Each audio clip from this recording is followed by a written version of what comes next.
I've been bowling hard since like the 5th grade.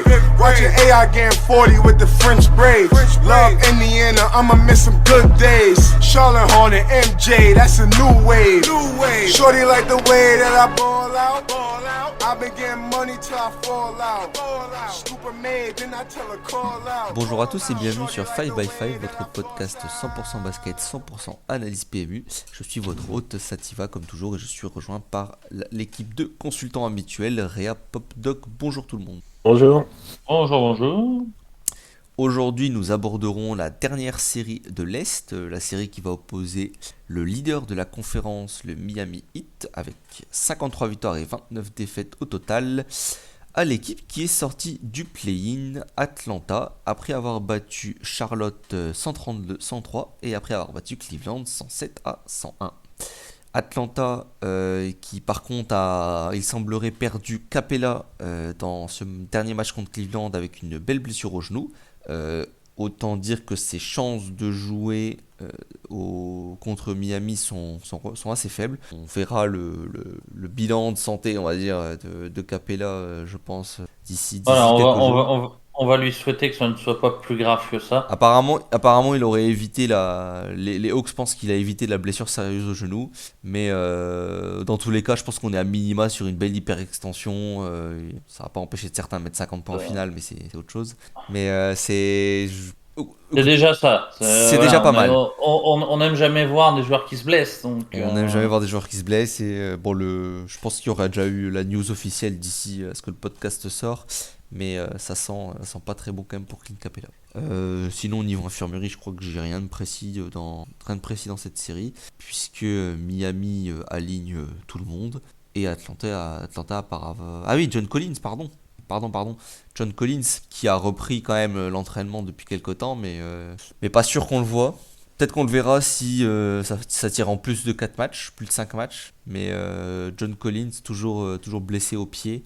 Pas sûr qu'on le voit. Que dire de précis? Est-ce que quelqu'un pense sérieusement que Atlanta a une chance? Miami est revanchard cette année après s'être fait humilier l'an passé par Milwaukee au premier tour. Humilié après avoir surtout montré un niveau de jeu quand même pitoyable de leur part. Je pense à Adebayo qui était nul à chier, mais absolument toute la série. Donc voilà, retour au sommet de la conférence. Match-up facile pour commencer ou pas? Non, pas match-up facile tout de même. Atlanta, bon, j'en ai parlé il y a peu de temps. C'est quand même une équipe qui a un ceiling très très très haut et qui sur une série peut battre absolument tout le monde. C'est plus ou moins les arguments que j'avais avancés l'an passé. Ils ont eu la réussite qu'on leur a connue, mais c'est aussi grâce au niveau de leur franchise player qui, pour le coup, là, le meilleur joueur de la série, il est bien du côté d'Atlanta. Je pense que c'est difficile d'arguer que c'est pas le cas. Trae Young est largement le meilleur joueur de la série. Je suis pas sûr. Hein. Butler, c'est du poulet ou... Moi, je pense qu'il y a quasiment une classe d'écart en fait. Offensivement, ouais. Offensivement, après, global... mais au global, voilà, c'est là où je suis peut-être pas forcément d'accord. Je suis désolé, mais Butler, en général, c'est pas lui qui défend sur le meilleur extérieur en face non plus. Ouais, mais c'est vrai il y a 6 ans, quoi. Ouais, mais il défend, c'est déjà un ouais, bon mais début, c'est pas une porte ouverte. Non, j'entends bien, mais... Il va pas te mettre 45 points, mais il va pas faire que t'en prends 40 non plus. Ouais, Trae Young, il va t'en créer 70. Bon. Non, mais je conteste pas spécialement que Trae Young est sûrement le meilleur joueur de la série, mais Offensif, oui. Non, mais même au global, je pourrais être d'accord, mais je pense pas que ce soit un débat si évident par contre. Moi je pense que dans la ligue, voilà, il y a KD, il y a Giannis, il y a LeBron, il y a Doncic, Jokic, Embiid, puis voilà, il y a cette classe-là, et puis derrière il y a Trae Young, et Butler il arrive 4 ou 5 ans après, vraiment. Ah ouais, non. Trae Young c'est le meilleur initiateur offensif de la ligue avec Doncic, quoi, donc... Ouais, c'est vrai. Ouais, s'il te fait mettre 120 points tous les soirs, après voilà, la question c'est que sur les reversements, il y aura des joueurs capables de convertir les actions qu'il initie. Ça n'a pas été le cas en saison régulière. Ça a un peu davantage été le cas au play-in. Ça a été le cas l'an passé lorsqu'ils font leur run. Ah, mais play-in, les défenses qu'ils ont jouées. Ouais. C'est sûr que la défense de Charlotte. Putain, Charlotte, franchement. C'est sûr que le banc parce que t'appelles ça une défense. Ah ouais, non mais c'était porte ouverte. Même c'est pas bien pire que le banc de Cleveland avec le fantôme de Rondo. Ah ouais, non, mais c'est porte ouverte. Hein. Les deux matchs, c'était porte ouverte en vrai. Et quand tu joues à 8 avec Rondo, déjà c'est mauvais signe. Par pas contre, voilà, que Los Angeles va en faire un coach. Ouais, je sais pas ce que tu vas en faire exactement, moi, aujourd'hui, mais bon. Je suis un joueur de basket, en tout cas, ça, c'est assez certain. Ouais, c'est un vétéran de vestiaire, c'est tout. Ouais. Bah, le problème, c'est que quand on était en vestiaire, encore une fois, je joue dans une rotation à 8, quoi. C'est là que tu te dis que bon, t'es un peu Ah décimé ouais, quand même. bon, quand t'es obligé, hein. Quand tous tes meneurs ils ont fini blessés, bon bah voilà, hein. Mm. On fait que ce qu'on a, hein. Mais là, sans Capella quand même, si Capella a priori ne joue pas, j'ai quand même du mal à voir Atlanta faire quelque chose, hein. Je vais pas dire que c'est le pire match-up possible, mais tu arrives face à une top défense.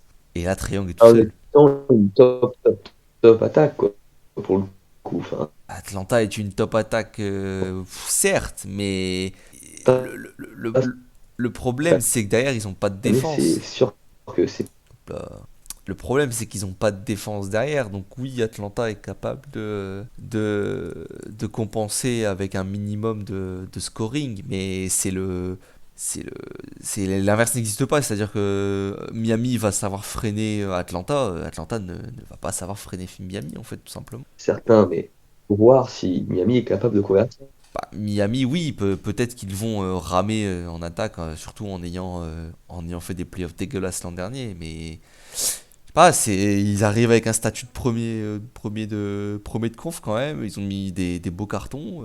Ils ont joué Atlanta quand même en fin de saison et bah, ils ont gagné. Ils ont gagné, hein, donc bon. Ah, puis, Ouais, après après, on Miami, parle il d'un faut premier de voir. conf à 10 wins d'écart, hein. Ah, 10 wins, c'est 10 wins quand même, hein. 10 Ouais, wins. enfin, 10 wins avec Hunter qui joue 50 matchs, un truc comme ça. Collins, idem. Enfin, voilà, Ouais, mais plus force en présence. ouais, Atlanta, c'est pas une équipe qui en fait 43, quoi. ouais, mais Miami, on peut pas argumenter qu'ils ont pas eu de blessure non plus. Enfin, je suis désolé, au début de saison, ils se sont fait absolument massacrer par les blessures, Miami. Bah, c'était dans la droite ligne de la saison dernière, d'ailleurs. Je pense que c'est aussi pour ça qu'ils avaient volé en Je playoff. veux dire, Butler 57 matchs, Adebayo 56 matchs, Tyler Hero 66, Kyle Lowry 63. Enfin, personne joue. Personne a joué 70 matchs dans les gros joueurs. Là, je prends le top 4, ils loupent tous plein de matchs. Donc, bien sûr que Atlanta est sûrement meilleur que ce que son bilan indique parce qu'ils ont eu des blessures. Mais Miami est premier de conf en ayant son duo de franchise players concrètement qui loupe presque 30 matchs dans la saison. C'est énorme. Disons, en fait, c'est énorme, mais c'est plus ou moins conforme à ce qui s'est passé dans le haut de l'Est cette année. Il y a eu énormément de blessures pour Ah oui, chaque top team, hein, donc c'est pas non plus ça après oui. chose absolument. Ouais, Non. c'est pas tout à fait pareil, parce que loin de moi l'idée de dire que Miami c'est complètement différent des autres non plus, mais euh, il y a eu des blessures partout. Chicago, par exemple, on a Lonzo avec son genou, on a Caruso, mais il y a des équipes où, même s'il y a eu beaucoup d'absences, c'est pas mal de Covid, pas mal. Miami, j'ai l'impression que c'est surtout pas mal de blessures physiques plus que du Covid. Et ça on s'en doutait. Ça on l'avait dit Oui. de toute façon. Je viens de repenser à un truc. Adebayo, il était en protocole Covid. Il est déjà sorti. Il y a une semaine quand même. Ouais. Ouais, mais il était juste qu'à contact ou il a eu le Covid, Il est des trucs encore, comme ça. il est encore dedans, il me semble, hein. Après, je pense pas que ça changera foncièrement la série, mais Je pense que d'ici là, avec il sera peut-être revenu, mais c'est vrai qu'il a encore dedans Adebayo. s'il a eu le Donc, Covid long, ça, bah, de toute façon, au scoring, ils peuvent s'en passer, on va dire, et puis défensivement, ça devrait faire le minima.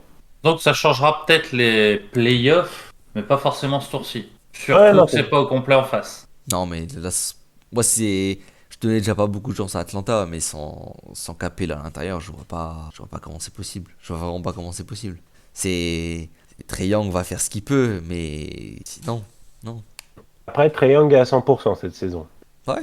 Non, mais de toute façon, il va faire Ça, c'est ouais. statistiquement, il va faire sa série, hein. Il va être monstrueux, hein, je pense, hein.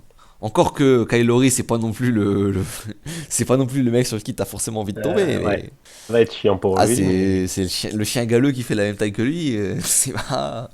Même taille, bulky et tout. Mais il va s'en sortir. Mais il va être ciblé. Il va être ciblé, hein, vu les blessures et le niveau des coéquipiers. Je veux dire, il va être ciblé. Tu vois, là, ah non, mais là, la raquette. La raquette ça va être quoi? Ça va être Gallinari et Okongwu titulaire. Oh putain, la vache. C'est chaud, hein. Ah, au Congo, pour le coup, c'est plus ou moins le meilleur joueur que tu peux opposer à Adebayo, en fait. Hein. Oui, non, mais c'est un bon Ouais, joueur. c'est la même chose. C'est un bon joueur, mais bon, trop jeune. Trop jeune, trop inexpérimenté sur un tel niveau de pression et tout. Je pense pas qu'il va faire grand chose quand même, hein. Après, ça dépendra du niveau d'Adebayo. C'est sûr que s'il joue de la même façon que l'année dernière, Adebayo, après, c'est sûr que bon, bah là, Pas Hunter là, qui va être en 4 d'ailleurs. franchement, je sais pas. De toute façon, Hunter, Bon, il va être matché sur Butler, je suppose, de toute façon, Hunter. Ah ouais, je suis en train de réfléchir s'ils ont moyen de faire sans, puisque Gallinari titulaire, j'ai pas envie de voir ça honnêtement. Ouais, mais j'ai pas l'impression qu'ils pourront. Après, ça dépend ce que Miami va vouloir aligner en fait aussi. Si Miami aligne une composition où Butler joue aussi un rôle d'un peu de 4, oui, tu peux faire starter Hunter en face dans le même rôle, hein. De toute façon, mais bon, ça risque d'être Tucker, surtout. Ça risque d'être Tucker Butler, hein. Tucker Butler, bam, hein. Déjà plus rien à dire sur cette série? Ouais, c'est ce que j'allais dire, on a fait le tour, je crois. On est passé sur le principal, quoi. Enfin, disons que ça se résume aux exploits individuels possibles d'Atlanta pour espérer rester en vie. C'est une série. Oui, c'est bien résumé. Après, c'est une série 1-8, hein. Je veux dire, quoi qu'on dise, conférence série ou pas, c'est une série 1-8, hein. En général, ça tombe quand même vite à. Bon, ben, si Seed 1 est en forme, va falloir aller les chercher, quoi. C'est toujours un peu le même problème, hein. Après, faut pas que Miami soit déjà trop concentré sur sa série prochaine. Mais parce que Philadelphie dans le viseur, je pense que les mecs ils jubilent d'avance. Mais bon, moi j'ai du mal à les voir galérer. Mais si plus personne n'a rien à dire, écoutez, on peut passer au pronostic, hein. Réa, tu peux ouvrir la marche. Moi, j'avais parié un 4-1 pour Miami. T'auras forcément un Trae Young game, donc ça va prendre ce match-là, a priori.